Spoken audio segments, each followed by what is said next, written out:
सड़क आगे तक फैली हुई थी, एक टूटी फूटी डामर की पट्टी जो अंधेरे को चीरती चली जा रही थी। मेरे ट्रक की हेडलाइट्स धूल भरी हवा में एक संकरी रोशनी की लकीर बनाती जा रही थी।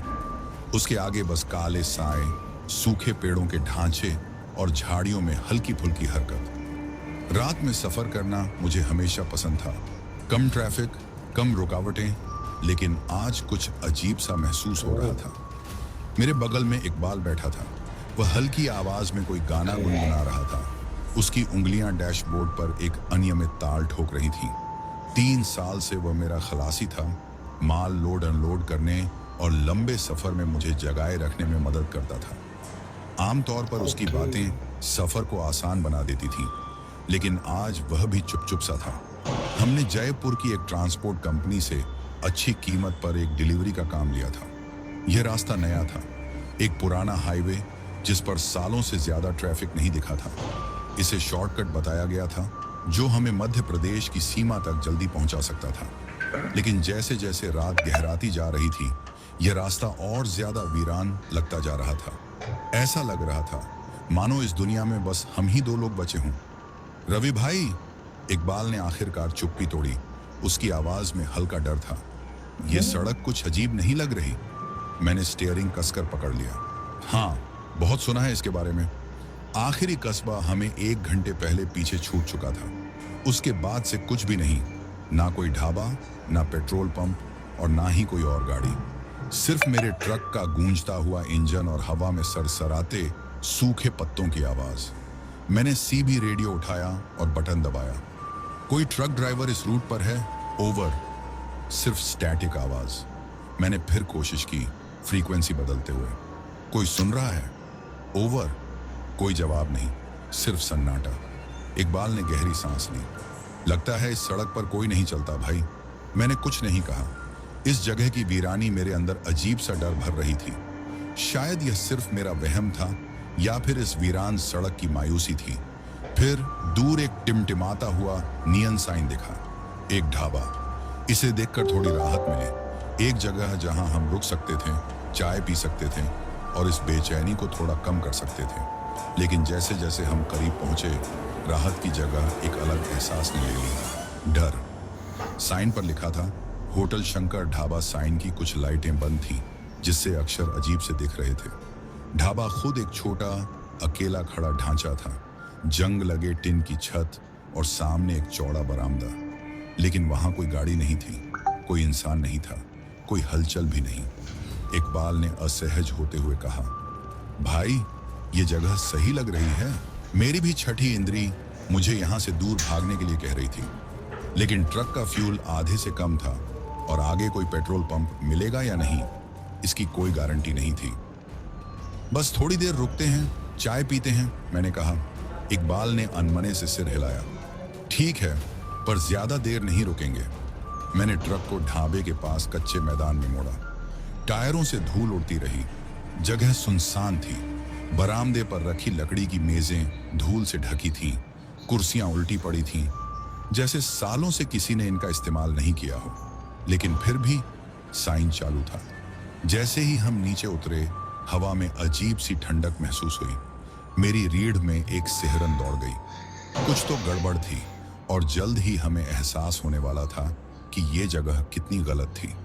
जमीन पर पांव रखते ही एक गहरा सन्नाटा चारों ओर फैल गया। रात की आम आवाजें, झींगुरों की चहचहाहट, दूर भौंकता कोई कुत्ता, सब गायब थी। सिर्फ हवा चल रही थी, सूखे पत्तों को सड़क पर घसीटते हुए। इकबाल मेरे करीब आकर फुसफुसाया, भाई कुछ तो अजीब है ये जगह। मैंने सिर हिलाया। बस चाय पीकर चलते हैं। मैं आगे बढ़ा। मेरे जूतों के नीचे कंकड़ चरमराए। हवा भारी लग रही थी, जैसे अंधेरा कोई ठोस चीज हो जो हमें निगलने को तैयार बैठा हो।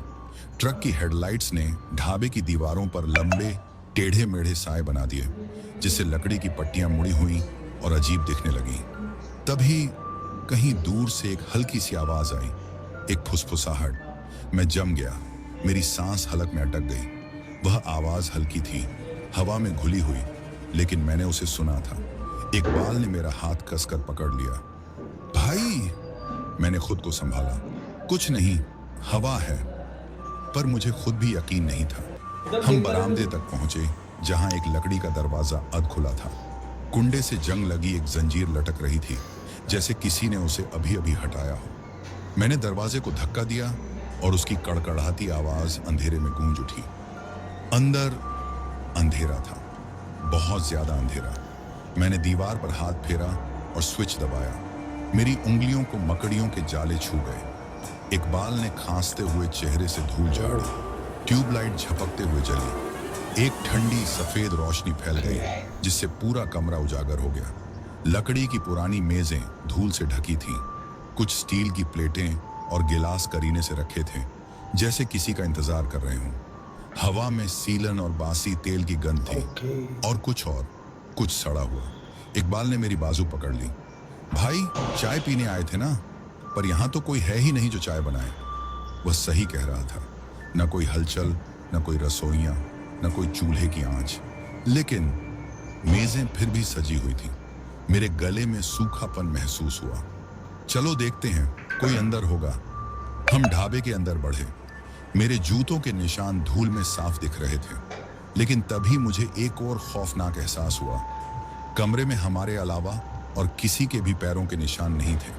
एक भी निशान नहीं, जैसे बरसों से यहां कोई आया ही ना हो। फिर कमरे के दूर कोने में एक दरवाजा धीमे धीमे चरमराया और खुद ब खुद खुलने लगा। इकबाल ने मेरा कलाई कसकर पकड़ ली। भाई, मुझे बिल्कुल अच्छा नहीं लग रहा। ये जगह। उससे पहले कि वह अपनी बात पूरी कर पाता, एक तेज हवा के झोंके ने ढाबे में सनसनी दौड़ा दी और दरवाजा जोरदार आवाज के साथ बंद हो गया। धड़ाम। बाहर जलती भूजती लाल नियॉन लाइट खतरनाक तरीके से टिमटिमाने लगी, जिससे खिड़कियों के शीशों पर अजीबोगरीब परछाइयां बन रही थीं। और फिर बंद दरवाजे के पीछे से एक आवाज आई, एक धीमी लेकिन ठोस दस्तक। थक थक थक। ढाबे की नीरवता में वह दस्तक गूंज उठी, जैसे अंधेरे में कोई अनदेखी शक्ति हमें पुकार रही हो। इकबाल और मैंने एक दूसरे की ओर देखा। उसके चेहरे पर पसरी दहशत मेरे दिल की बेचैनी से मेल खा रही थी। उसकी गले की नस फड़की, जैसे उसने घबराहट में निगलने की कोशिश की हो। कोई अंदर है? उसने कांपती आवाज में पूछा। खामोशी। दरवाजा अब भी ज्यों का त्यों बंद था। न कोई जवाब, न कोई कदमों की आहट, सिर्फ एक अजीब सी भारी चुप्पी जो कानों में सीसा घोल रही थी। मैंने एक कदम आगे बढ़ाया। देखते हैं। पागल हो गए हो क्या रवि भाई? इकबाल ने झटके से मेरा हाथ पकड़ लिया। ये जगह ही अजीब है, चलो यहां से। मैं रुका। हर एहसास कह रहा था कि कुछ सही नहीं था, लेकिन जिज्ञासा मुझे जकड़ चुकी थी। मैंने इकबाल की पकड़ से खुद को छुड़ाया और दरवाजे की ओर बढ़ा। लकड़ी का फर्श मेरे बूटों के नीचे डरावनी आवाज करने लगा।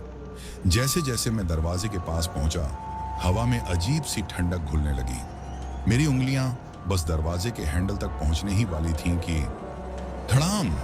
दरवाजा अचानक जोर जोर से हिलने लगा, जैसे उसके पीछे कोई भयानक चीज उसे तोड़कर बाहर आने की कोशिश कर रही हो। मैं हड़बड़ाकर पीछे हटा। मेरा दिल सीने में बेतहाशा धड़क रहा था।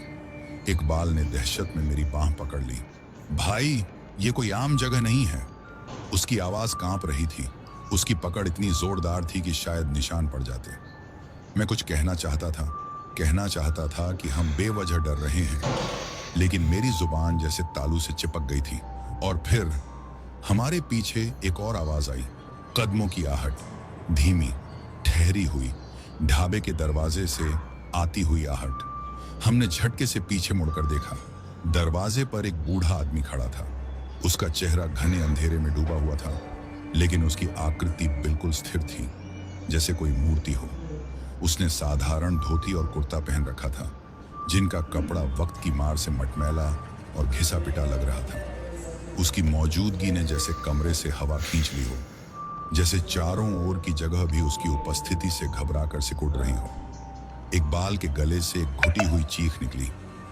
बूढ़े आदमी ने अपना चेहरा जरा सा ऊपर उठाया, जिससे उसकी धंसी हुई आंखें और झुर्रियों से भरा चेहरा दिखाई दिया। उसकी आंखें सफेद पड़ चुकी थीं, धुंधली, खाली, जैसे उन पर सफेद बादल उतर आए हों। तुम दोनों को यहां नहीं रुकना चाहिए, उसने खड़खड़ाती, सूखी पत्तियों जैसी आवाज में कहा। जाने का वक्त आ गया है। मेरे रोंगटे खड़े हो गए। मैंने खुद को बोलने के लिए मजबूर किया, कौन हो आप? बूढ़े आदमी ने मेरे सवाल को अनसुना कर दिया। उसने एक कदम आगे बढ़ाया, लेकिन उसके कदमों की कोई आवाज नहीं आई। जाओ। उसकी आवाज अब और सख्त हो गई। रात होने से पहले इकबाल ने झट से मेरी बांह पकड़ ली। भाई सुन लो इनकी बात। उसका स्वर कांप रहा था। बूढ़े आदमी की उपस्थिति ने मेरे पेट में एक अजीब सी घबराहट भर दी। हर एहसास कह रहा था कि उसकी बात माननी चाहिए, जाना चाहिए, लेकिन मेरे भीतर कहीं एक जिद भी थी। शायद अहम, शायद थकान। हम बस चाय के लिए रुके हैं, मैंने धीरे से कहा, बूढ़े आदमी के चेहरे पर किसी भी प्रतिक्रिया की तलाश में। फिर निकल जाएंगे। बूढ़े आदमी ने हल्की सी सांस ली, जैसे एक लंबा थका हुआ निश्वास। फिर उसने अपनी झुर्रियों से भरी कांपती उंगली उठाई और ढाबे के दरवाजे की ओर इशारा किया। जाने का वक्त है बेटा। इसके बाद उसने धीरे से मुड़कर चलना शुरू किया, लेकिन न वह सड़क की ओर गया, न किसी रास्ते की ओर। वह बस अंधेरे में घुलता चला गया। ढाबे के बाहर की धुंधली रोशनी में उसकी आकृति धुंधली पड़ती गई और फिर गायब हो गई। उसी क्षण एक ठंडी हवा का तेज झोंका ढाबे में घुस आया, लकड़ी की पुरानी बल्ली को जोर से हिलाकर चला गया। बाहर जलती बुझती नियॉन लाइट ने एक आखिरी बार टिमटिमाया और फिर हमेशा के लिए बुझ गई। चारों ओर अंधकार छा गया। इकबाल ने मुझसे एकदम चिपक कर धीमी कांपती आवाज में फुसफुसाया, भाई ये कोई आम आदमी नहीं था। मैं उसकी बात काट नहीं सका। दिल के किसी कोने में एक बेचैनी कुलबुलाने लगी। हमें उसकी बात सुननी चाहिए थी। हमें उसी वक्त चले जाना चाहिए था, लेकिन अब देर हो चुकी थी। बूढ़ा आदमी तो अंधेरे में समा चुका था, पर उसकी चेतावनी अभी भी हवा में तैर रही थी, भारी ठहरी हुई, किसी आसन्न तूफान की तरह। इकबाल मेरे पास सांसें थामे खड़ा था। उसके फेफड़े घबराहट में तेजी से ऊपर नीचे हो रहे थे। रवि भाई चलो यहां से अभी। इस रात में पहली बार मैंने उसकी बात मानने के बारे में सोचा, लेकिन फिर मैंने बाहर खड़े अपने ट्रक की ओर देखा। हमारी इकलौती सवारी, हमारी इकलौती उम्मीद। जब हमने यहाँ ट्रक रोका था, इंजन अचानक बंद हो गया था। अगर हमने यहाँ से भागने की कोशिश की और इंजन स्टार्ट नहीं हुआ तो रात के इस वीरान हाईवे पर कहाँ जाते? थोड़ी देर रुकना ही बेहतर था। मैंने एक बार फिर ढाबे के अंदर झांका और वही सबसे बड़ी गलती थी। ढाबे का सन्नाटा, ये एक छोटा सा ढाबा था, वैसा ही जैसा हाईवे के किनारे मिल जाता है, जहां ट्रक ड्राइवरों की बातें गूंजती हैं, चाय की भाप उठती है, कोई पुराना हिंदी गाना धीमे सुर में बजता रहता है और बावर्ची ऑर्डर पुकारते रहते हैं। लेकिन यहाँ कुछ नहीं था, ना कोई हलचल, ना कोई आवाज, बस एक अजीब असहज कर देने वाली खामोशी। अब क्या करें? इकबाल ने मेरे पास खड़े खड़े फुसफुसाया। मैंने गहरी सांस ली। अंदर देखते हैं, चाय पीकर निकल जाते हैं। इकबाल ने नजरें घुमाई, फिर बेमन से मेरे पीछे चल पड़ा। जैसे ही हमने ढाबे के भीतर कदम रखा, वहां की हवा भारी लगी। धूल और किसी पुरानी भूली बिसरी चीज की बासी गंध चारों तरफ फैली थी। लेकिन टेबल पर बर्तन ज्यों के त्यों रखे थे। प्लेटें और गिलास करीने से सजे हुए थे, जैसे कोई मेहमानों के इंतजार में हो। इकबाल ने कांपती उंगलियों से एक गिलास छुआ, धूल को एक ओर हटा दिया। उसने उस साफ सुथरी लकीर को घूर कर देखा। भाई ये ढाबा बंद ही है ना? मैंने कोई जवाब नहीं दिया। मेरा ध्यान किसी और चीज पर अटक गया था। एक टेबल पर चाय की केतली रखी थी, धूल रहित, चमकती हुई। मैंने धीरे धीरे हाथ बढ़ाया, हल्के से उसका किनारा छुआ। गर्म। इकबाल ने झटके से सांस खींची। रवि भाई यहाँ कोई है। मेरे कदम खुद ब खुद पीछे हट गए। कोई था यहाँ। तभी मेरी नजर कोने में पड़ी। एक कुर्सी थोड़ी खिसकी हुई थी, जैसे अभी अभी कोई उस पर बैठा था। रीढ़ की हड्डी में ठंडक दौड़ गई। इकबाल ने मेरी कलाई पकड़ ली। उसकी पकड़ सख्त थी। भाई बहुत हो गया, अब चलते हैं। मुझे उसकी बात मान लेनी चाहिए थी, लेकिन तभी ढाबे के दरवाजे के पास कुछ हिला। एक लाल कपड़ा। मैंने झटके से सिर घुमाया। कुछ नहीं। इकबाल ने मेरी घबराई शक्ल देख ली। क्या हुआ? मैं हिचकिचाया। कुछ नहीं, बस ऐसा लगा कि मैंने अपनी बात अधूरी छोड़ दी। अब यहाँ की हवा और भी भारी महसूस हो रही थी, जैसे कोई अदृश्य चीज हमारे चारों तरफ लिपट रही हो। और जब देखा तभी था तो ढाबे के भीतर से एक आवाज गूंजी, कुर्सी के खिसकने की धीमी चरमराहट। इकबाल काठ का हो गया। मेरे हाथ अनायास ही मुट्ठियों में बदल गए। कोई हमारे आसपास था, छुपा हुआ, घूरता हुआ, इंतजार करता हुआ। इकबाल ने मेरी बांह जोर से पकड़ ली। उसकी उंगलियां मेरी चमड़ी में धंस रही थीं। भाई, अब कोई मजाक मत कर, हम यहां से चलते हैं। मुझे उसकी बात मान लेनी चाहिए थी, पर मैंने उसके बजाय उस आवाज की तरफ कदम बढ़ा दिया। ढाबे के पीछे एक संकरी गली थी जो शायद रसोई तक जाती थी। वहां घुप अंधेरा पसरा था। मैंने धीमे से कदम बढ़ाया। मेरे जूते की एड़ियां धूल भरी जमीन पर घिसटी। और तभी वहां फिर से कुछ हिला। एक झलक, लाल साड़ी की एक हल्की सी परछाई, बस एक पल के लिए, फिर अंधेरे में समा गई। मेरे गले में सूखा कसाव महसूस हुआ। इकबाल को भी दिखा था। उसने मेरी कलाई पर पकड़ और कस दी। भाई, वो क्या था? मैंने कुछ नहीं कहा, क्योंकि पहली बार मुझे लगने लगा था कि हम यहाँ अकेले नहीं थे। फिर भी मेरी जुबान ने खुद ब खुद सवाल उगला, कोई है? ढाबे की भरी हुई हवा में मेरी आवाज खो गई। कोई जवाब नहीं आया। मैंने एक और कदम आगे बढ़ाया। अंधेरे ने हल्की सरसराहट के साथ मुझे घेर लिया। भाई, मत जा। इकबाल अब लगभग गिड़गिड़ा रहा था, लेकिन उसके शब्द पूरे नहीं हुए, क्योंकि अचानक हमारे चारों ओर ठंडी हवा का एक झोंका घूम गया। दरवाजे नहीं हिले, खिड़कियां भी नहीं, लेकिन दीवारों पर टंगे देवी देवताओं के पुराने धुंधले चित्र एक झटके में हल्के से एक ओर झुक गए, जैसे किसी ने उन्हें छुआ हो। इकबाल की सांसें उखड़ने लगी। रवि भाई, अब चलते हैं प्लीज। और तभी थक, रसोई के भीतर से एक भारी कदम की आवाज, धीमी, ठहरी हुई। इकबाल ने डर से कसमसाकर गाली दी। उसका हाथ अब मेरी बाजू पर पूरी ताकत से जकड़ा हुआ था। भाई, चल, निकलते हैं अभी। मेरी जुबान सूख चुकी थी। मैं सिर हिलाने ही वाला था कि हमने पलट कर देखा और हमारी सांसें थम गईं। ढाबे का दरवाजा, जिससे हम अभी अभी अंदर आए थे, वो बंद था। न सिर्फ बंद, अंदर से लॉक। इकबाल ने झपट कर दरवाजे का हैंडल घुमा दिया। उसने पूरी ताकत से उसे झकझोरा। भाई, ये अंदर से कैसे बंद हो गया? उसकी आवाज अब डर से कांप रही थी। मैंने भी दरवाजा धक्का दिया, घुमाकर खोला। कुछ नहीं, वो अपनी जगह से हिला तक नहीं। हम अंदर फंस चुके थे। और तभी पीछे अंधेरे वाले गलियारे से एक और आवाज आई, चूड़ियों की खनखनाहट। मेरी रीढ़ के हर रोंगटे खड़े हो गए। मैंने धीरे धीरे सिर घुमाया। वो वहां थी, अंधेरे गलियारे के मुहाने पर, एक औरत, गहरे लाल रंग की साड़ी में लिपटी हुई, एकदम स्थिर। उसका चेहरा मैं देख नहीं सका। लंबे घने काले बाल उसकी पूरी शक्ल पर फैले थे, जैसे स्याही की एक चादर उसके कंधों से बह रही हो। लेकिन उसकी मुद्रा कुछ अजीब थी, कठोर, अस्वाभाविक। मेरे पेट में अजीब सा मरोड़ उठा। वो सांस नहीं ले रही थी, वो हिल भी नहीं रही थी। फिर भी मुझे महसूस हो रहा था कि वो हमें देख रही थी। इकबाल बुरी तरह कांप रहा था। भाई, ये क्या है? मैं कुछ कह नहीं पाया। फिर अचानक उसने अपना सिर एक ओर झुका लिया, झटके से, अस्वाभाविक ढंग से, जैसे कोई कठपुतली जिसकी डोर किसी ने खींच दी हो।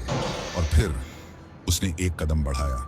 जैसे ही उसका पांव जमीन पर पड़ा, हवा बदल गई। ढाबे की गर्म घुटी हुई हवा अचानक ठंडी हो गई, जैसे किसी फ्रीजर का दरवाजा खुला हो। मेरी त्वचा सिहर उठी, हर बाल खड़ा हो गया। इकबाल के हलक से एक घुटी हुई चीख निकली, भाई। मैं अब भी जड़ था, सांस तक नहीं ले पा रहा था। लाल साड़ी में लिपटी वो औरत अंधेरे गलियारे के छोर पर खड़ी थी। उसका सिर अब भी उसी अजीब कोण पर झुका था। उसके बिखरे बाल अब भी उसके चेहरे को ढके हुए थे।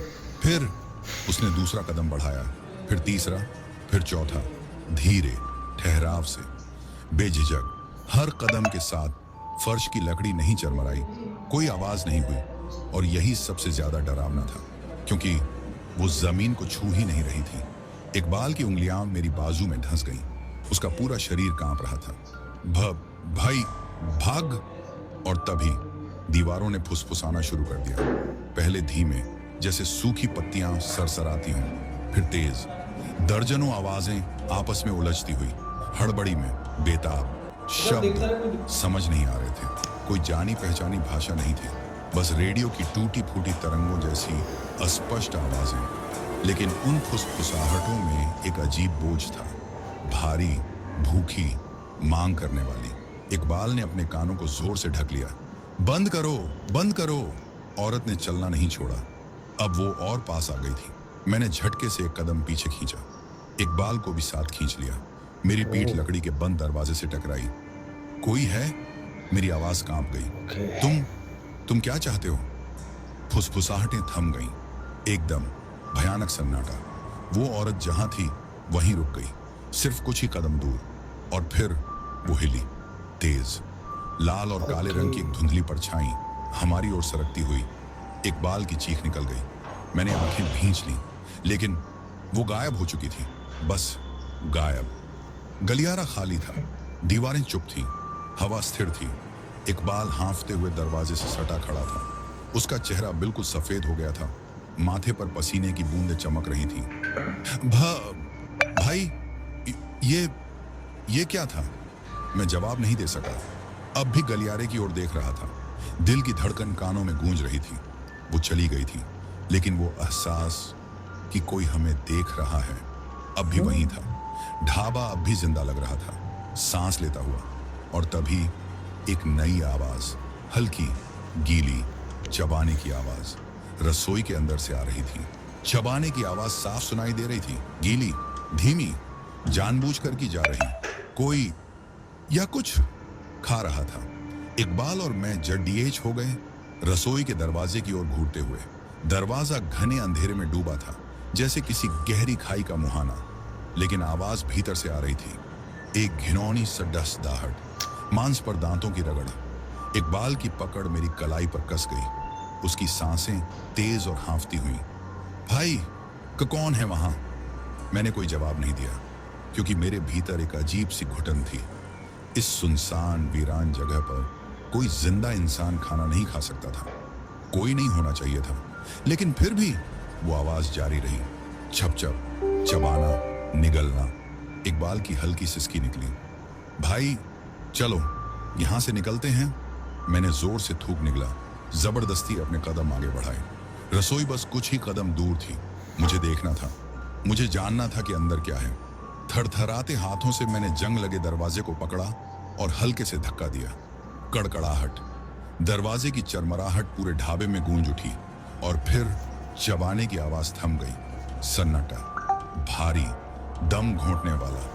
मेरे दिल की धड़कन तेज हो गई। मैं धीरे धीरे अंदर दाखिल हुआ। हवा में बासी मसालों और सड़न की गंध थी, जैसे कुछ सालों से यहाँ कुछ सड़ रहा था।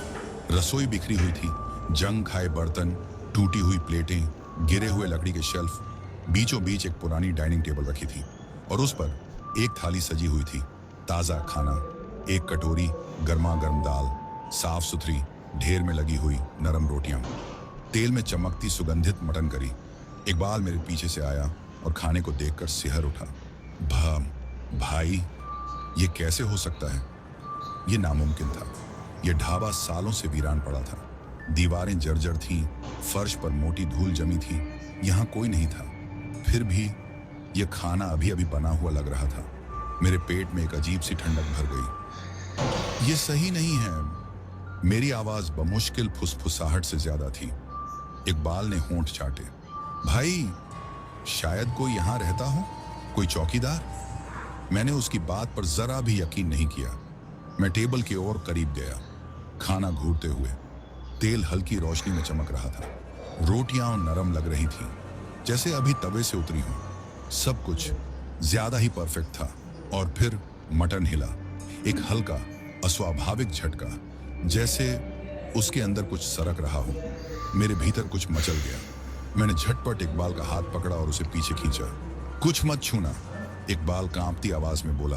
भाई, हाँ, हमें यहां से निकल जाना चाहिए। और तभी हमने वो सुना, एक धीमी गीली निगलने की आवाज, बिल्कुल हमारे पास से। मैंने झटके से घूमकर देखा, लेकिन वहां कोई नहीं था। कमरा खाली था, सिवाय इसके कि प्लेट पर रखी रोटियां गायब हो चुकी थीं और मटन उस पर काटने के निशान थे। मेरी सांसें अटक गईं। इकबाल ने अपना हाथ मुंह पर रख लिया। पूरा शरीर कांपने लगा। भाई, कुछ दिख तो नहीं रहा, पर लेकिन मैं महसूस कर सकता था एक उपस्थिति, कुछ अनदेखा, कुछ भूखा, और वो अब भी खा रहा था हमारे ठीक बगल में। अदृश्य दांत मांस को चीरते हुए, निगलते हुए, स्वाद लेते हुए। हम इस रसोई में अकेले नहीं थे। ये भोजन हमारे लिए नहीं था। हमने मृतकों की दावत में खलल डाल दिया था, और अब उन्हें पता था कि हम देख रहे थे। एक ठंडी फुसफुसाती हुई आवाज मेरे कानों से टकराई। इंसानी नहीं थी। बैठो, तुम्हारे लिए भी रखा है। और तभी किसी ने मेरी कलाई पकड़ ली। इकबाल चीख पड़ा और रोशनी बुझ गई। अंधेरा पूरे कमरे को निगल गया। कुछ पल तक सिर्फ इकबाल की हांफती हुई सांसें सुनाई दी। मेरे कानों में अपने दिल की धड़कन गूंजने लगी, और फिर फर्श पर कुछ रेंगने की आवाज आई, जैसे पत्थर पर नाखून खींचे जा रहे हों। मैंने इकबाल का हाथ झटके से पकड़ा और लड़खड़ाते हुए दरवाजे की तरफ खींचा। चल, अभी के अभी यहां से निकलना है। हवा भारी हो गई थी। ऐसा लग रहा था जैसे कोई अनदेखी ताकत हमारी त्वचा से चिपक रही हो, हमें पकड़कर रोकने की कोशिश कर रही हो। और फिर छत की दरार से छनकर आती हल्की चांदनी में मैंने उसे देखा। परछाइयां हिल रही थीं, हवा से कांपने या लहराने जैसी नहीं, वे रेंग रही थीं। फर्श पर फैलती हुई स्याही की तरह घिसटती हुई लंबी अनैतिक उंगलियां हमारी तरफ बढ़ाती हुई। इकबाल की घिघी बंध गई। भाई, तू देख रहा है? मैं जवाब नहीं दे पाया। मेरी आवाज मेरे गले में ही अटक गई। फिर एक परछाई बाकी सबसे अलग हो गई, कोने से कटकर धीरे धीरे खड़ी हो गई। एक इंसानी आकृति, बिना चेहरे की, खोखली, और वह हमें घूर रही थी। मैंने एक कदम पीछे लिया। परछाई ने भी एक कदम आगे बढ़ाया। इकबाल के मुंह से सिसकी निकली। वो क्या है? ये इंसान है? नहीं, लेकिन वह बनने की कोशिश कर रहा था। वो आकृति झटके से हिली। उसका रूप एक तरल लहर की तरह कांपने लगा। उसका सिर एक ओर झुका, जैसे हमें गौर से देख रहा हो। फिर उसने एक और कदम आगे बढ़ाया, और तभी मुझे एहसास हुआ वह चल नहीं रहा था, वह फिसल रहा था, चुपचाप, एकदम स्मूथ, अप्राकृतिक। इकबाल ने मेरा हाथ जकड़ लिया। उसकी उंगलियां मेरी त्वचा में गड़ गईं। भाई, कुछ तो बोल, क्या करें? परछाई ने अपना हाथ उठाया, और तब मैंने कुछ ऐसा देखा कि मेरे खून की बूंद बूंद जम गई। वो काली आकृति खाली नहीं थी, उसके अंदर कुछ था। हिलती हुई शक्लें, मुड़ते बल खाते चेहरे, खुलते बंद होते मुंह, जैसे अंदर कोई कैद हो, कोई डूब रहा हो, छूटने की कोशिश कर रहा हो। हवा में बर्फीली ठंडक घुल गई। मेरी सांसें धुंध की तरह बाहर निकली।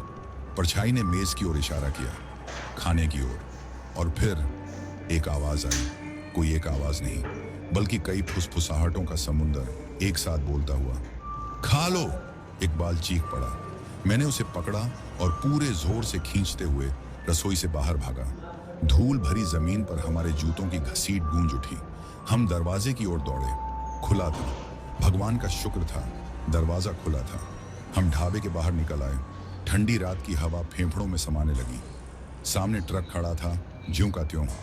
चाबियां मेरी जेब में थीं। मैंने इकबाल के कंधे झकझोर दिए। चल, ट्रक में बैठ। लेकिन वह नहीं हिला। उसकी आंखें जमीन पर जमी थीं, चेहरा सफेद, माथे से पसीना टपक रहा था। मैंने उसकी नजर का पीछा किया और मेरा दिल धक से रह गया। हमारी परछाइयां सही से नहीं हिल रही थी। वे हमारी हरकतों का अनुसरण नहीं कर रही थी। 1 सेकंड की देरी से चल रही थी, जैसे उन्हें कोई और नियंत्रित कर रहा हो। और फिर इकबाल की परछाई ने अपना सिर उठाया और मुस्कुराई। मैंने कुछ नहीं सोचा। मैंने इकबाल को पकड़ा और धक्का देते हुए ट्रक की तरफ धकेल दिया। चल, चुपचाप ट्रक में बैठ। वो लड़खड़ाया, लेकिन विरोध नहीं किया। उसकी सांसें बेतरतीब थीं, चेहरा अब भी सफेद पड़ा था, लेकिन किसी तरह वो दरवाजा खोलकर पैसेंजर सीट पर बैठ गया। मैं तेजी से ड्राइवर की तरफ भागा, कांपते हाथों से चाबी निकालकर इग्निशन में घुसेड़ दी। इंजन जोर से गरजा। एक पल के लिए, बस एक पल के लिए मैंने राहत की सांस ली। फिर थक, ड्राइवर साइड की खिड़की पर एक हल्की लेकिन साफ दस्तक। मैं जम गया। इकबाल की सांस तेज हो गई। उसने डैशबोर्ड कसकर पकड़ लिया। भाई, ये आवाज कहां से आई? मेरे गले से मुश्किल से आवाज निकली। हवा होगी। थक। इस बार इकबाल की खिड़की पर धीमी, ठहरी हुई, जैसे कोई अंदर आने के लिए इजाजत मांग रहा हो। इकबाल की घिघी बंद गई। भाई, कोई है। मैं नहीं देखना चाहता था, लेकिन कोई अजीब भयानक ताकत मुझे देखने पर मजबूर कर रही थी। और काश काश मैं ना देखता। ढाबे के टिमटिमाते बोर्ड की हल्की रोशनी में इकबाल की खिड़की के बाहर एक हाथ कांच पर टिका था। पतला, भूरा सा, असामान्य रूप से लंबी उंगलियां, फटी हुई, टूटी फूटी नाखूनें। हाथ झटके से हिला। इकबाल ने कांपती हुई सांस अंदर खींची। कौन है? घड़घड़ाहट। धीरे धीरे उस हाथ ने खिड़की पर नीचे की तरफ खरोंचें छोड़नी शुरू कर दी। काले निशान, जैसे कांच जल रहा हो। मैंने बिना एक पल गंवाए एक्सीलेटर पर पूरी ताकत से पैर मारा। ट्रक जोर से झटका खाकर आगे बढ़ा। कंकड़ उछलने लगे। टायरों से जमीन चीख उठी। दस्तकें बंद हो गईं। अब बस इंजन की गड़गड़ाहट और हमारी तेज डरी हुई सांसें रह गई थीं। इकबाल कांप रहा था। भाई, वो इंसान था। मैंने जवाब नहीं दिया, क्योंकि मुझे नहीं पता था, क्योंकि मैं शायद जानना भी नहीं चाहता था। क्योंकि जब मैंने रियर व्यू मिरर में देखा, ढाबा अब भी वहीं था, अंधेरे में जलती हुई रोशनी, और दरवाजे पर कोई खड़ा था, हमें जाते हुए देख रहा था। हमने ट्रक कहीं नहीं रोका। हाईवे पर ट्रक की गड़गड़ाहट गूंज रही थी। दोनों ओर घने पेड़ अंधेरे में दौड़ते जा रहे थे, लेकिन मेरे हाथ अब भी स्टीयरिंग पर कसकर जमे थे। उंगलियां सफेद हो चुकी थीं। इकबाल भी चुप था। उसकी बाहें खुद से लिपटी थीं। उसकी आंखें सीधी सड़क पर टिकी थीं। वो ऐसे दिख रहा था जैसे मौत के दरवाजे से वापस आया हो। शायद वो सच में आया था। न जाने कितनी देर बाद मुझे हाईवे के किनारे एक पुराना टूटा फूटा चाय का ठेला दिखा। एक कमजोर बल्ब टिमटिमा रहा था। बूढ़ा था, उजड़ा हुआ, लेकिन उस श्रापित ढाबे से कहीं ज्यादा सुरक्षित। मैंने ट्रक किनारे लगाया।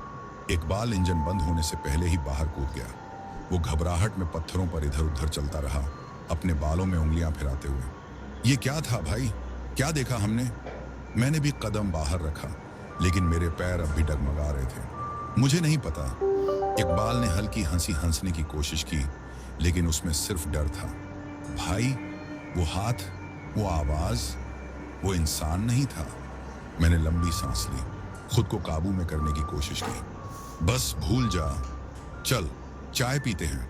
वो चाय का ठेला ऐसा लग रहा था जैसे बरसों से किसी ने वहां कदम भी ना रखा हो। लेकिन बगल में एक पुरानी चरमराती लकड़ी की बेंच थी। हम वहीं बैठ गए। ठंडी रात की हवा हमारी चमड़ी में सुइयों की तरह चुभ रही थी। इकबाल ने आखिरकार मेरी तरफ देखा। उसकी आवाज गहरी, ठोस थी। तू वापस जाएगा उस रास्ते पे? मैंने तुरंत जवाब नहीं दिया, क्योंकि सच तो मैं जानता था, हमारे पास और कोई रास्ता नहीं था। अगर हमें सामान पहुंचाना था तो उस ढाबे से फिर से गुजरना ही पड़ेगा। मैंने नजरें फेर ली। सुबह देखेंगे, इकबाल ने गालियां बुदबुदाई। कुछ देर तक हम बस चुपचाप बैठे रहे।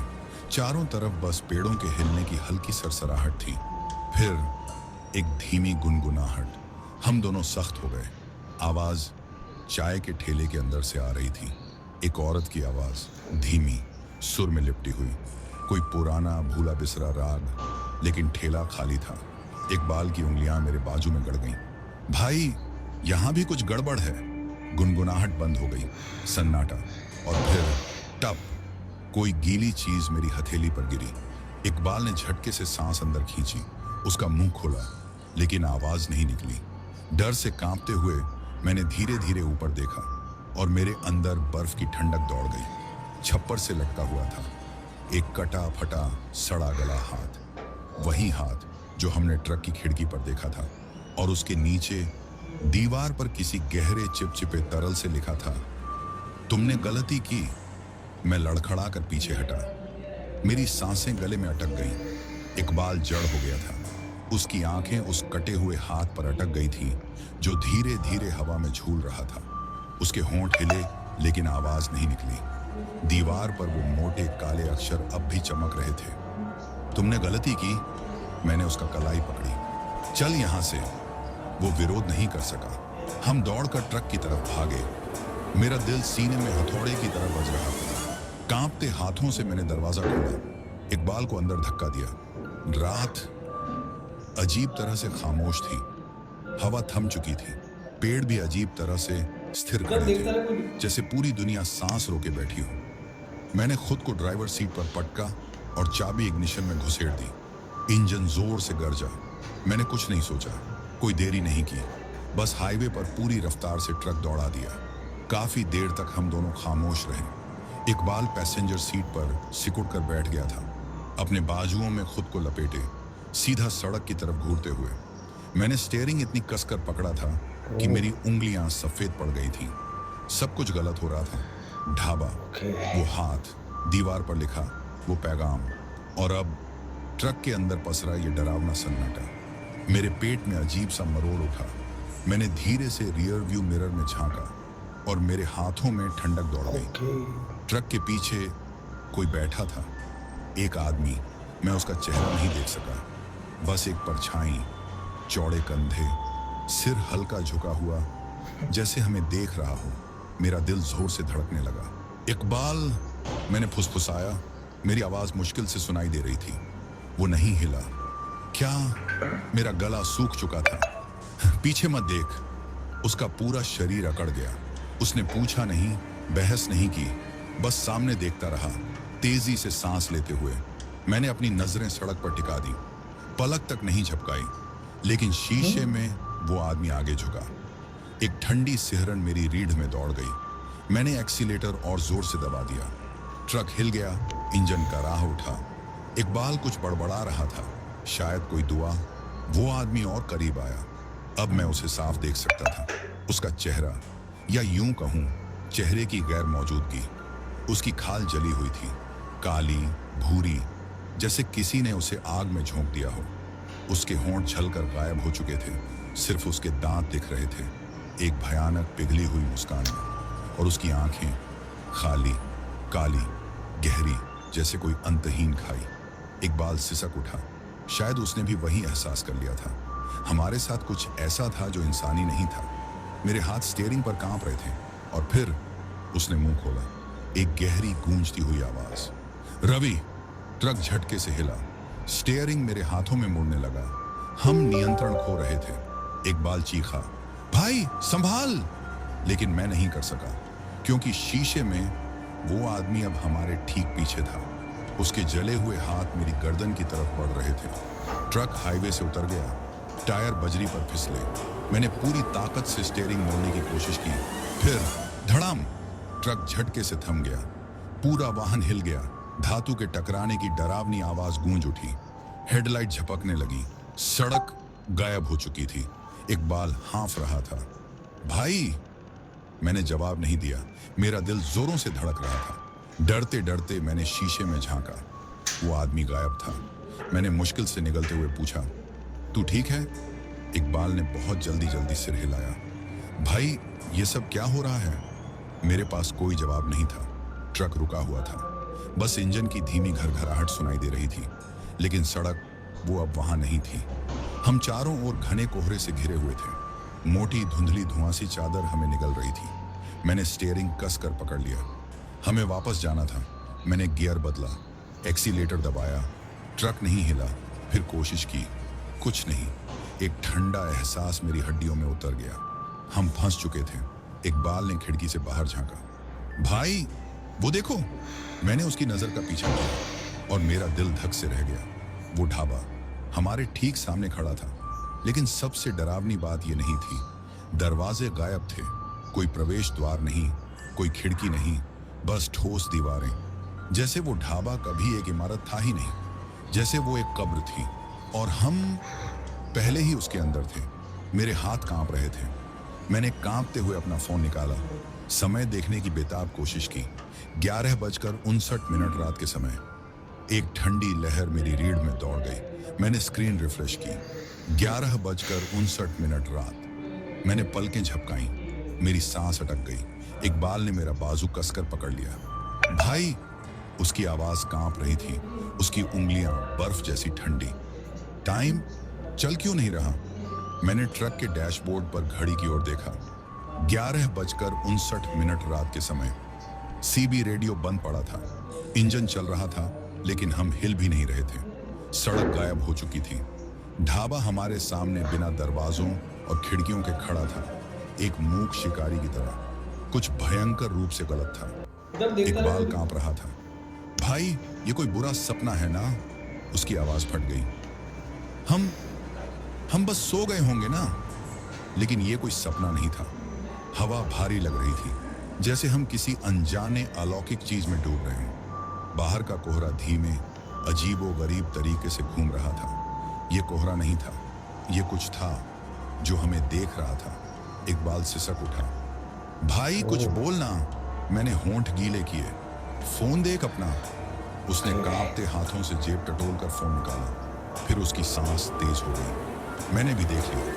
11:59 रात। उसने पावर बटन दबाया, फोन रिस्टार्ट किया। अब भी 11:59 रात। उसकी आवाज एक फुसफुसाहट थी। हम किसी जाल में फंस गए हैं भाई। मैंने जोर से निगल लिया। ऐसा लग रहा था जैसे कोई हमारे साथ खेल रहा था, हमें यहां रोककर एक अंतहीन पल में कैद कर रहा था। और फिर ठक ठक, जोरदार दस्तक। ट्रक के बाहर। इकबाल चीख पड़ा। मैं अपनी सीट पर झटके से उछला। मेरे हाथ सुन्न हो गए। वो आवाज तेज थी, जानबूझकर दी गई थी। ठक ठक ठक। इकबाल बुरी तरह कांप रहा था। भाई, कोई है वहां? मैंने मुट्ठियां भींच ली। चुप। ठक ठक। मेरी सांसें थम गईं। ये मेरी तरफ से नहीं आई थी, ना ही इकबाल की तरफ से। ये आवाज ट्रक के पीछे से आई थी। मैंने टॉर्च उठाई, कुछ पल झिंझका, फिर खिड़की थोड़ा सा नीचे सरकाई। बाहर का कोहरा अब कोहरा नहीं था। उसके अंदर कुछ आकार बन रहे थे, मरोड़ खा रहे थे, और वो हमें देख रहे थे। लेकिन जिसने दरवाजे पर दस्तक दी थी, वो अब भी नजर नहीं आ रहा था, या जो कुछ भी वहां था। लेकिन फिर ढाबे के पीछे कुछ हिला। एक परछाई, लंबी, अजीब। उसका सिर अस्वाभाविक रूप से एक तरफ झुका हुआ था। और फिर वो आगे बढ़ी। मेरे फोन की स्क्रीन झपकी। अब भी 11:59 रात। मेरा खून जम गया। परछाई आगे बढ़ी और ट्रक की मध्यम हेडलाइट्स में मैंने उसे साफ देखा। एक औरत, लाल साड़ी पहने, उसके लंबे, गीले और उलझे हुए बाल उसके चेहरे को पूरी तरह ढक रहे थे। उसके नंगे पांव धूल में कोई निशान नहीं छोड़ रहे थे। इकबाल के गले से एक घुटी हुई आवाज निकली। वो फिर से आ गई। वो झूठ नहीं बोल रहा था। यही थी वही औरत जिसे मैंने ढाबे के अंदर देखा था, जो मेरे आवाज देने पर गायब हो गई थी। अब वो यहाँ थी, बस कुछ कदम की दूरी पर, हमें घूरते हुए। ट्रक के अंदर दम घोंट देने वाली खामोशी भर गई। इकबाल की सांसें उथली हो गईं। उसका शरीर दरवाजे से ऐसा चिपक गया जैसे वो खुद को धातु में गला देना चाहता हो। और फिर वो बोली, एक फुसफुसाहट, कोमल, टूटी हुई। तुम्हें वहां नहीं जाना चाहिए था। मेरे कानों में धड़कनों की गूंज गूंजने लगी। उसकी आवाज गलत थी, जैसे वो हर दिशा से आ रही हो। इकबाल सिसक उठा। भाई, ये कोई औरत नहीं है। मुझे सांस लेना भी मुश्किल लग रहा था। वो औरत एक और कदम बढ़ी, फिर एक और। ट्रक की हेडलाइट्स झपकने लगी, और इससे पहले कि मैं कुछ कर पाता, उसने अपना हाथ उठाया। पतली, खून से सनी उंगलियां सीधे मेरी तरफ इशारा कर रही थी। मेरे सीने पर एक अजीब सा दबाव महसूस हुआ, भारी, कुचल देने वाला। फिर उसने दोबारा फुसफुसाया, तुम यहां से जिंदा नहीं जाओगे। इंजन बंद हो गया, लाइट्स बुझ गईं, और चारों ओर घना अंधेरा छा गया। अंधेरा, घना, बिल्कुल निरंकुश। मुझे अपनी ही हथेलियां दिखाई नहीं दे रही थी। इकबाल कहाँ था यह भी नहीं पता, लेकिन मैं महसूस कर सकता था एक अजीब सा बोझ मेरे सीने पर, जैसे कोई अदृश्य हाथ मुझे जमीन से चिपकाए रखने की कोशिश कर रहा हो। और फिर एक आवाज, सुनसान सड़क पर धीरे धीरे खिसकते हुए कदमों की सरसराहट, असमान, धीमी। इकबाल सिसक पड़ा। भाई, मुझे अच्छा नहीं लग रहा। ये सब अचानक ट्रक जोर से हिल गया। कोई चीज पूरी ताकत से ट्रक के किनारे आ टकराई। इकबाल चीख पड़ा। मैं हड़बड़ाते हुए इग्निशन की तरफ बढ़ा। ठंडी उंगलियां कांप रही थीं। इंजन चालू करने की कोशिश की, वो चालू नहीं हुआ। बाहर का अंधेरा अब सिर्फ अंधेरा नहीं था, वो जिंदा था। और फिर एक आवाज, गहरी, खुरदरी, पुरानी। बंदर की तरह क्यों फुदक रहे हो? दबाव हट गया। हेडलाइट्स फिर से जल उठी और उनकी रोशनी में मैंने उसे देखा। एक बूढ़ा आदमी, नंगे पांव, फटे पुराने भगवे कपड़े पहने, ट्रक के ठीक सामने खड़ा था। बाहें सीने पर बांधे, झुर्रियों से भरा चेहरा, लेकिन आंखें डूबी हुई मगर पैनी। वो असली था। मैंने घबरा कर सांस छोड़ी। बाबा, आप कौन हैं?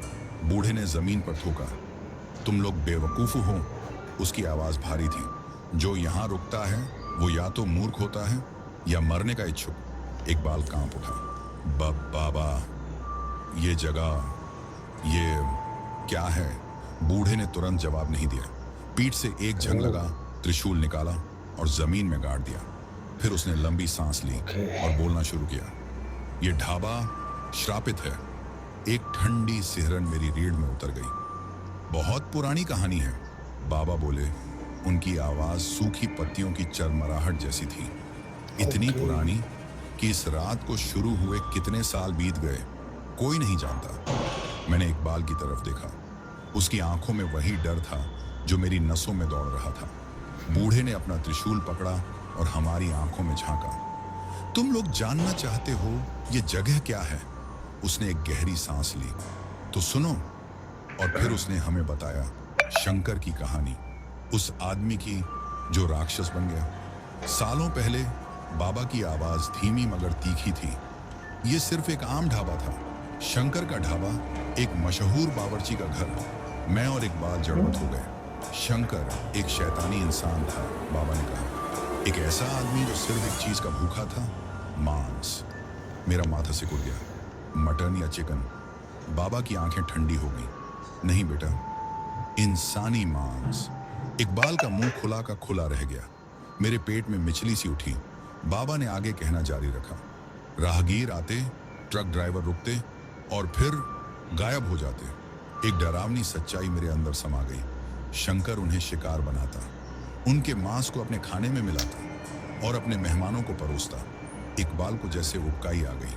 हाँ, हमने जो खाना देखा था वो भी, बाबा ने सिर हिलाया, जो भी इस ढाबे में खाता था वो भी श्रापित हो जाता था। मेरी सांसें तेज हो गईं। लेकिन जो भी शंकर का असली रूप जान लेता वो कभी जिंदा नहीं बचता। इकबाल की आवाज कांपी। तो फिर उसका अंत कैसे हुआ? साधु का चेहरा स्याह पड़ गया। एक रात जब उसका पाप अपनी चरम सीमा तक पहुंच गया, उसने गहरी सांस ली। गांव वालों ने इस जगह को आग लगा दी। मेरे शरीर में एक सर्द लहर दौड़ गई। शंकर, उसकी पत्नी, उसके छोटे बच्चे, सब इसी ढाबे के अंदर जिंदा जल गए। साधु ने हमारे पीछे अंधेरे में झांका। लेकिन जो शैतान को भी पाप सिखा दे, उसकी आवाज फुसफुसाहट में बदल गई। वो ऐसे कैसे मर सकता है? हमारे चारों ओर एक गहरी डरावनी चुप्पी छा गई। इकबाल की उंगलियां सीट के किनारे कसकर पकड़ चुकी थीं। साधु ने अपनी पैनी नजरों से मुझे घूरा। ये जगह अब भी उसकी है। मैंने मुश्किल से लार निकली। और वो औरत, लाल साड़ी वाली। साधु का चेहरा और भयावह हो गया। उसकी पत्नी। इकबाल के होंठ कांप उठे। साधु एक कदम आगे बढ़ा। उसकी आवाज गंभीर और सख्त हो गई। और जो इस जगह रुकता है, शब्दों ने मेरी रीढ़ में ठंड उतार दी, उसे ये लोग अपना बना लेते हैं। मुझे लगा किसी ने मेरी छाती कसकर दबा दी हो।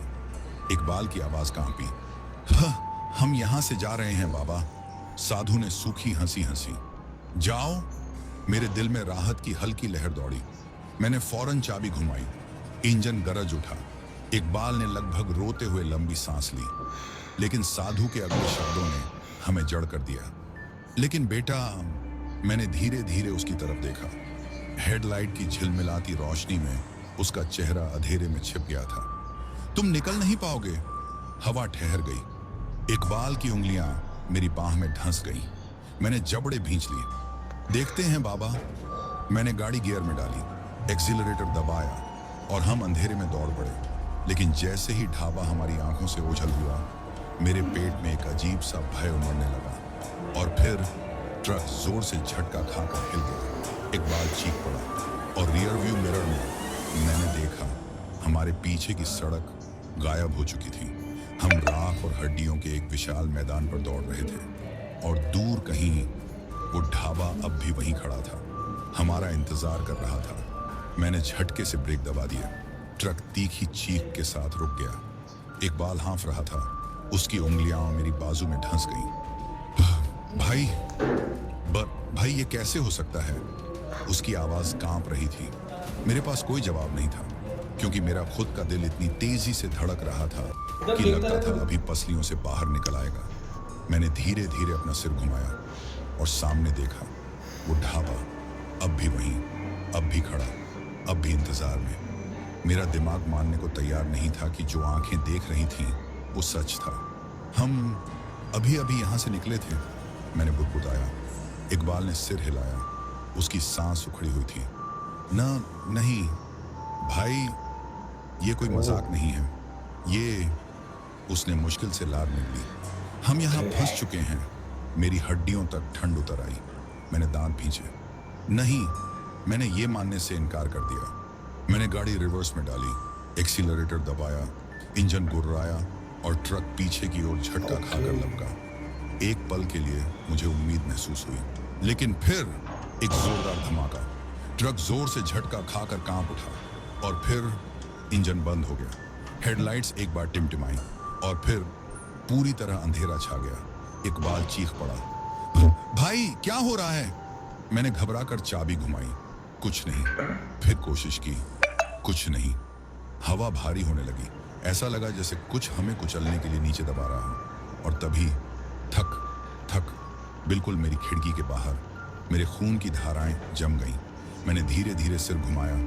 अंधेरे में शीशे पर एक जल चुकी हथेली का निशान था, काला, जला हुआ। इकबाल की सांस अटक गई। भाई चलो यहाँ से। लेकिन मैं हिल नहीं सका, क्योंकि बाहर शीशे के उस पार वो खड़े थे, परछाइयाँ मरोड़ी हुई, हमें घूरते हुए, दर्जनों, ढाबे के पास हमारा इंतजार करते हुए। उनकी खाली गहरी आंखों में एक अजीब सी चमक थी। इकबाल ने मेरा हाथ झकझोर दिया। भाई ट्रक चलाओ। मैंने फिर से चाबी घुमाई, लेकिन ट्रक चालू नहीं हुआ। और फिर एक आवाज, धीमी, सरसराती हुई, तुम जा नहीं सकते। इकबाल की घुटी हुई चीख निकल गई और बाहर वो चलने लगे, धीमे मगर सीधा हमारी तरफ। उनकी रफ्तार तेज नहीं थी, लेकिन उनके होने भर से ऐसा लग रहा था जैसे समय रुक गया हो। मेरी धड़कन तेज हो गई। कानों में सिर्फ खून दौड़ने की आवाज गूंज रही थी। इकबाल हाँफ रहा था, उसकी आंखें बड़ी हो गई थीं, लेकिन वो खिड़की से हट नहीं पा रहा था। फिर अचानक कदमों की आहट, नंगी, घिसटती हुई, लेकिन इतनी तेज और साफ कि लगा जैसे किसी ने मेरे दिमाग में हथौड़ा मार दिया हो। इकबाल फुसफुसाया, भाई क्या करें? हमें यहाँ से निकलना होगा, वरना हम मर जाएंगे। मैं कुछ नहीं कह सका, मैं बस देख रहा था। और फिर मैंने उसे देखा, लाल साड़ी में वही औरत, बिल्कुल ट्रक के सामने। उसका चेहरा आधा अंधेरे में छुपा था। उसके होंठों पर एक अजीब सी मुस्कान थी। उसकी आंखें बिल्कुल खाली। उसे कुछ कहने की जरूरत नहीं थी। उसने सिर्फ एक बार सिर झुकाया और अपनी पतली हड्डियों से भरी उंगली से ढाबे की तरफ इशारा किया, ठीक वैसे ही जैसे उसने पहले किया था। जाओ अंदर। उसके शब्द मेरे दिमाग में गूंज उठे, लेकिन वो आवाज बाहर से नहीं आई थी, वो मेरे अंदर से आ रही थी। मेरा पूरा शरीर थरथरा गया, लेकिन तभी इंजन लाइट टिमटिमाई। ट्रक जिंदा था। बिना एक सेकंड गंवाए मैंने चाबी घुमाई। धड़ धड़ धड़ धड़ इंजन गरजा। इकबाल ने हल्की सुबकी ली, भाई निकलो। मैंने पूरा एक्सीलेटर दबा दिया। ट्रक चीखता हुआ आगे बढ़ा। ढाबा पीछे छूटता जा रहा था, लेकिन कुछ गलत था। मैंने रियर व्यू मिरर में देखा, पीछे कुछ भी नहीं था, ना सड़क, ना हेडलाइट्स, सिर्फ एक घना सफेद धुआं। भाई, इकबाल की आवाज लड़खड़ा गई। हम कहाँ जा रहे हैं? मैंने जवाब नहीं दिया, क्योंकि मैं खुद नहीं जानता था। रोड खत्म हो रही थी। हम किसी अनजान अंधेरे में जा रहे थे। लेकिन फिर दूर सामने एक रोशनी दिखी। मेरी सांस अटक गई। उम्मीद की एक किरण। रोड उसके पास जाती दिख रही थी, लेकिन जितना मैं ट्रक भगाता वो रोशनी दूर होती जाती, जैसे समय रुक गया हो। इकबाल ने डर से मेरा कंधा पकड़ लिया। भाई ये सब क्या हो रहा है? मैं कुछ नहीं कह सका। क्योंकि मेरे अंदर कुछ कह रहा था, तुम बच नहीं सकते। और फिर सामने की सड़क गायब हो गई। हम हवा में झूल रहे थे। मैंने पूरी ताकत से ब्रेक दबाया। ट्रक रुक गया, लेकिन नीचे कुछ दरकने लगा था। धरती टूट रही थी। हम नीचे खींच रहे थे। ढाबे की राख और हड्डियां जो उस रात की गवाह थीं, जमीन से उठने लगी और हमें निगलने के लिए आगे बढ़ने लगी। भाई, इकबाल चीखा, हमें कुछ करना होगा। मुझे सिर्फ एक ही रास्ता दिखा, रिवर्स।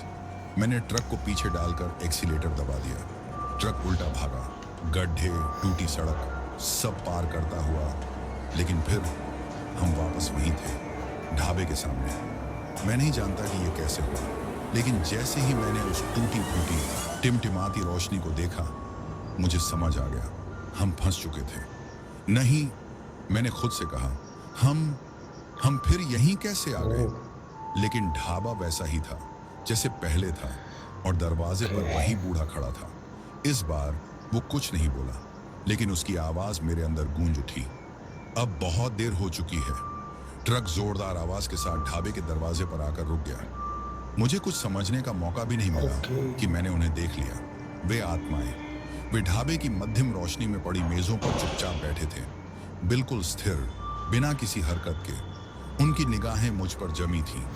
उनके चेहरे पिघले हुए लग रहे थे, सड़े गले मांस का भयानक ढांचा। फिर भी उनकी आंखों में ऐसा अजीब सा खालीपन था, मानो उन्होंने कभी किसी जिंदा इंसान को नहीं देखा हो। इकबाल का हाथ दरवाजे के हैंडल पर कसकर जकड़ा हुआ था।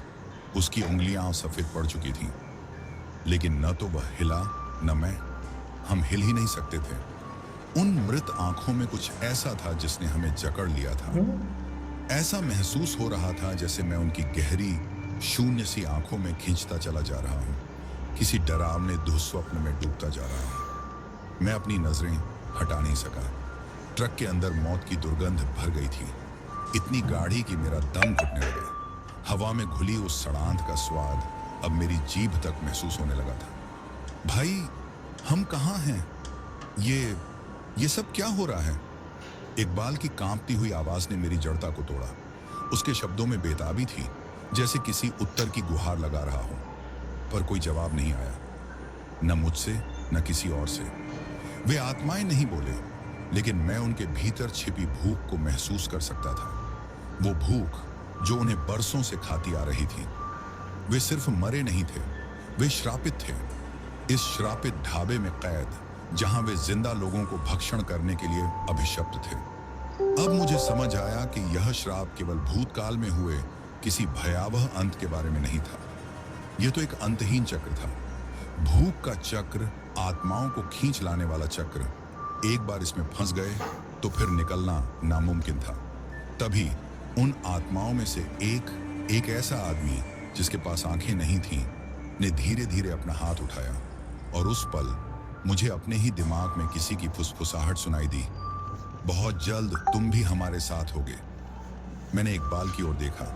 वह जड़ खड़ा था, भय के मारे उसका चेहरा सफेद पड़ चुका था। मैं चीख कर उसे भागने के लिए कहने वाला था, लेकिन मेरे होंठ खुल ही नहीं पाए। हम नहीं भाग सकते थे।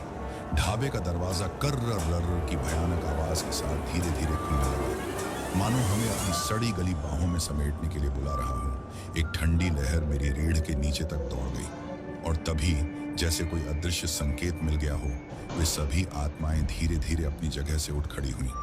उनकी हरकतें झटकेदार और अजीब थीं। उनके हाथ आगे बढ़े, उनके जबड़े खुले, और भीतर काले सड़े हुए दांत चमक उठे। इकबाल चीख उठा। उसकी आवाज इतनी तीखी और हताशा से भरी थी कि मेरे रोंगटे खड़े हो गए, लेकिन वह चीख भी हमें उस सम्मोहन से आजाद नहीं कर पाई। तभी ढाबे के पीछे से वो बूढ़ा आदमी सामने आया, वही जिसने हमें चेतावनी दी थी। उसकी आंखें सफेद थीं, जलते कोयलों जैसी चमकती हुई। वह धीरे धीरे हमारी ओर बढ़ा। उसके होंठों पर एक विकृत मुस्कान थी। तुमने मेरी बात नहीं मानी, है ना? उसकी आवाज किसी पत्थर के रगड़ खाने जैसी थी, खुरदरी, डरावनी। मैं कुछ कहना चाहता था, माफी मांगना चाहता था, दया की भीख मांगना चाहता था, लेकिन मेरे होंठों से एक शब्द भी नहीं निकला। हमारा भाग्य उसी पल मुहरबंद हो चुका था जब हमने इस श्रापित जगह का दरवाजा पार किया था। इकबाल घुटनों के बल गिर पड़ा, उसका पूरा शरीर कांप रहा था। भाई, ये सब सच था? उसकी आवाज सिसकियों में टूट गई। उसकी आंखों से आंसू बह रहे थे। और तभी मैंने सच्चाई देखी। यह आत्माएं सिर्फ कैद नहीं थी, वे बंधी हुई थी इस श्रापित ढाबे की जंजीरों में। यहां आने वाले हर इंसान को बलि चढ़ाया जाता था और इस बलिदान से ही श्राप टूट सकता था। लेकिन हमें भागने का कोई रास्ता नहीं दिया गया था। आत्माएं हमारी ओर बढ़ती जा रही थी। उनकी चाल अस्वाभाविक थी, एक टूटी फूटी कठपुतली की तरह। लेकिन उनकी आंखों में कुछ था, एक अतृप्त भूख। और हम उनके अगले शिकार थे। हम न लड़ सकते थे, न भाग सकते थे। हम बस खड़े थे, मौत की छाया में जकड़े हुए। लेकिन तभी कुछ बदल गया। मेरी नजर किनारे पर पड़ी। एक लाल साड़ी पहने औरत, वह दरवाजे पर खड़ी थी। उसकी आकृति अंधेरे में छिपी हुई थी, लेकिन उसका चेहरा हल्की रोशनी में चमक रहा था। ध्यान मग्न, मुस्कुराता हुआ वह आगे बढ़ी। उसकी साड़ी की सरसराहट एकमात्र आवाज थी जो उस दम घोंटू सन्नाटे को चीर रही थी। और फिर उसने कहा, सिर्फ रक्त ही तुम्हारी मुक्ति खरीद सकता है। एक ठंडी लहर मेरे भीतर दौड़ गई। अब मुझे समझ आया, यह केवल श्राप से बचने का विकल्प नहीं था, यह एक चुनाव था, एक निर्दयी, भयावह चुनाव। तुम्हें किसी प्रियजन का बलिदान देना होगा, एक जीवन दूसरे जीवन के बदले। मेरे पास वक्त नहीं था। मैंने इकबाल को देखा, मेरा सबसे अच्छा दोस्त, मेरा भाई, और मैंने उसे आगे धक्का दे दिया। नहीं भाई, इकबाल चीखा। उसकी आंखों में असहायता थी, लेकिन मैंने खुद को रोक नहीं पाया। लाल साड़ी वाली औरत ने अपना हाथ बढ़ाया और इकबाल के कंधे को छुआ।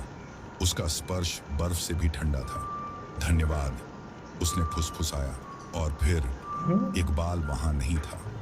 आत्माओं ने उसे अपने घेरे में ले लिया। अंधकार ने उसे निगल लिया। उसकी चीखें गूंजती रहीं और फिर धीरे धीरे खत्म हो गई। मैंने खुद को बचा लिया था, लेकिन किस कीमत पर? लाल साड़ी वाली औरत ने मेरी तरफ देखा। उसकी आंखें अब भी ठंडी और शून्य थीं। तुम बच गए, उसने धीमे से कहा।